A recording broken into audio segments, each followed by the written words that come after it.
Hello, I'm Richard Vobes, the Bald Explorer, and I'm out on another walk. This is another mystery walk. I have parked my car some yards down the road there to have a walk in the country here. The other day I did a mystery walk. I didn't know where I was going, and I said that was one of the benefits, and people have very kindly said that they enjoyed it.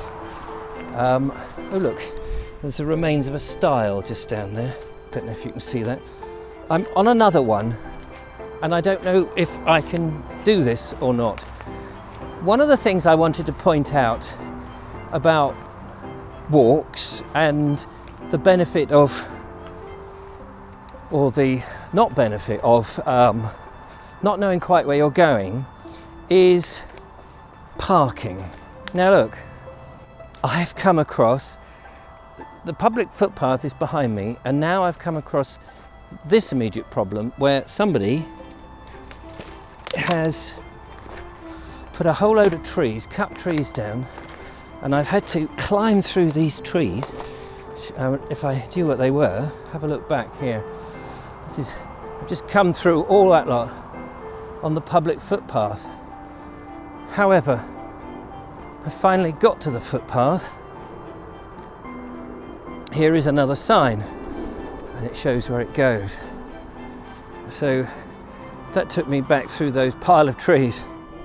So I've just driven back from my partner Harriet in Shropshire, and I'd been driving down, beautiful day, and I thought before I get to Worthing I'll stop off and I'll do another walk, which is what I'm doing.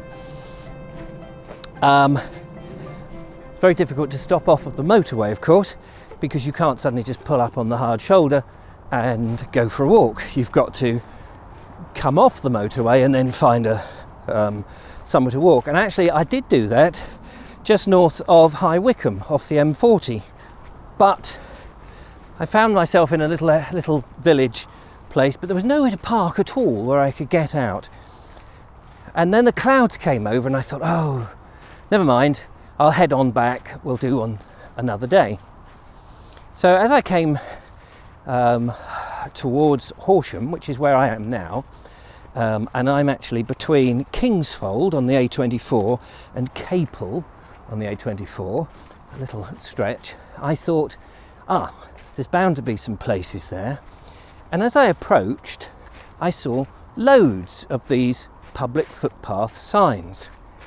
But being a busy main road, there was absolutely nowhere to park, nowhere to pull up and go on them. And that clearly seems to be one of the biggest burdens.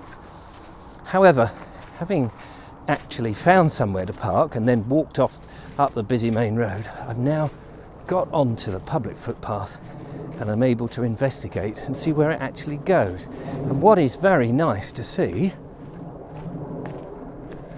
is the signposts are still here, so you do work out even if you haven't got a map. Now if you have a look at this signpost here, it's got, I don't know if you can see this, it's got WSCC, so that's the West Sussex County Council.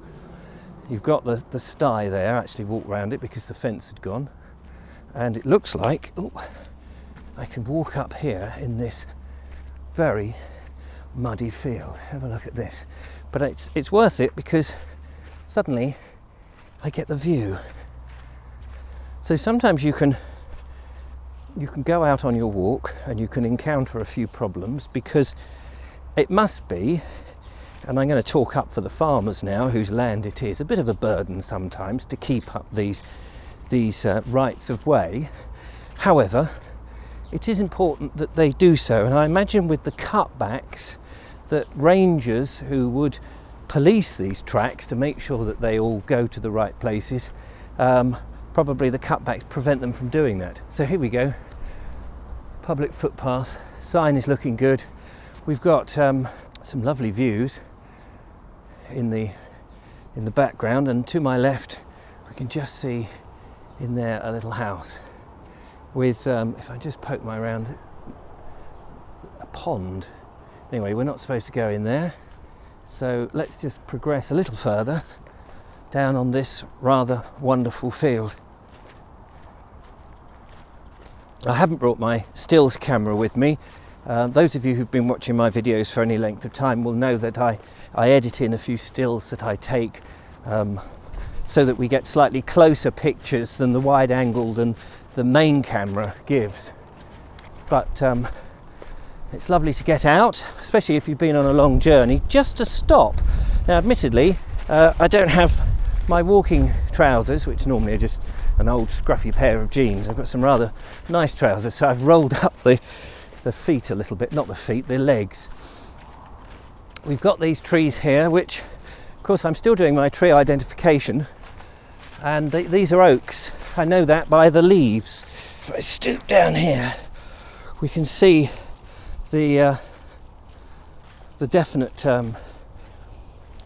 shape of the oak leaf, and I'm slowly getting used to the shape of the bark, the rugged nature of them. However, I was chatting to a chap yesterday who was telling me about sessile oaks and pedunculate oaks. Now, I don't know if I've actually got those pronunciations correct, but there is a slight difference. One is more gnarled rather, than the sessiles, which are more straight.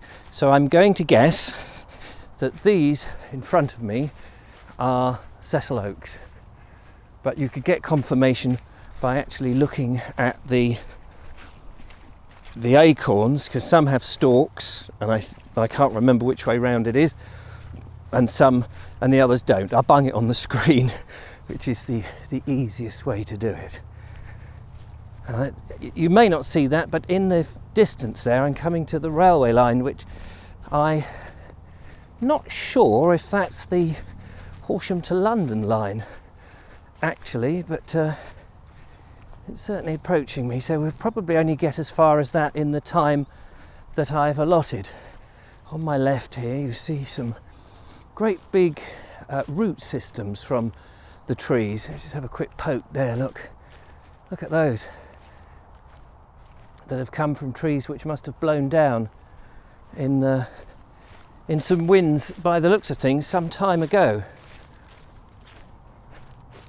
There's still, I'm not sure if you can hear it, the road is obviously just behind me, but there's still the roar of the road, and it does in this country take some effort to get away from that rumble of modernisation, even though you can be standing here, as I am in January, actually on quite a warm sunny day. It seems warm.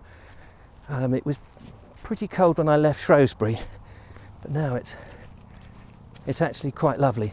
And I'm wondering if I can get to cross the railway line. Well, I'm only going to go up to the railway line, but you can probably cross it, and then that will be our video for the day. But nice to get out. I'm not sure what they're growing in this crop here, but we're nearly there.